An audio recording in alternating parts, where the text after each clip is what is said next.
নমস্কার বন্ধুরা, welcome to my channel only news. বন্ধুরা, সরকারি কর্মচারী, শিক্ষক, পেনশনারদের গুরুত্বপূর্ণ খবর এবং আপডেটগুলি সবার আগে পাওয়ার জন্য অবশ্যই চ্যানেলটিকে সাবস্ক্রাইব করবেন, সঙ্গে বেল আইকন বাজাবেন ও অল নোটিফিকেশন অন করবেন। বন্ধুরা, এই মুহূর্তে খুব গুরুত্বপূর্ণ খবর রাজ্যের সরকারি কর্মচারী, শিক্ষক, পেনশনারদের জন্য। সুপ্রিম কোর্টে ডিএ মামলার শুনানি নিয়ে হঠাৎ সুখবর। রাজ্য সরকারি কর্মচারীদের সংগ্রামী যৌথ মঞ্চ থেকে পোস্ট করা হয়েছে ফেসবুকে। আমরা দেখে নেব কি বলছে সংগ্রামী যৌথ মঞ্চ, কি সুখবর রয়েছে রাজ্যের সরকারি কর্মচারীদের জন্য। বন্ধুরা, আপনারা দেখতে পাচ্ছেন এই হলো সংগ্রামী যৌথ মঞ্চের ফেসবুক পেজ। সংগ্রামী যৌথ মঞ্চকে অসংখ্য ধন্যবাদ চ্যানেলের পক্ষ থেকে, কারণ এই পেজ থেকে অসংখ্য নিউজ পাওয়া যায়।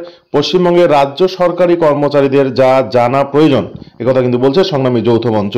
মঙ্গল, বুধ, বৃহস্পতিবারে সুপ্রিম কোর্টের শুনানি। সুপ্রিম কোর্ট গতকাল 16 নভেম্বরের সার্কুলারে জানিয়েছেন যে এবার থেকে মঙ্গল, বুধ আর বৃহস্পতিবারে কোনো রেগুলার ম্যাটার থাকবে না। ওই বারগুলিতে শুধু আফটার নোটিশ ম্যাটার থাকবে। মিসলেনিয়াস বা রেগুলার কেস স্পেশাল বেঞ্চ বা পার্ট হার্ড হলে দ্বিতীয়ার্ধে সেগুলির শুনানি হবে। সুপ্রিম কোর্টে ডিএ মামলা আফটার নোটিশ ম্যাটার। আগামী 7 জানুয়ারি মঙ্গলবারে হিয়ারিং অ্যাট লেন্থ।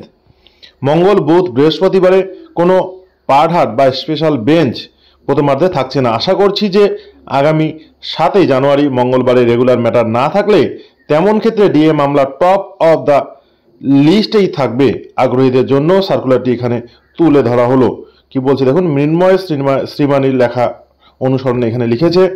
সংগ্রামী যৌথ মঞ্চ থেকে পোস্ট করা হয়েছে। এই বিষয়টি যদি হয়ে থাকে সত্যিই রাজ্যের সরকারি কর্মচারী, শিক্ষক, পেনশনারদের জন্য বিরাট বড় সুখবর অপেক্ষা করছে। ধন্যবাদ বন্ধুরা ভিডিওটি দেখার জন্য। সঙ্গে থাকবেন অনলি নিউজ।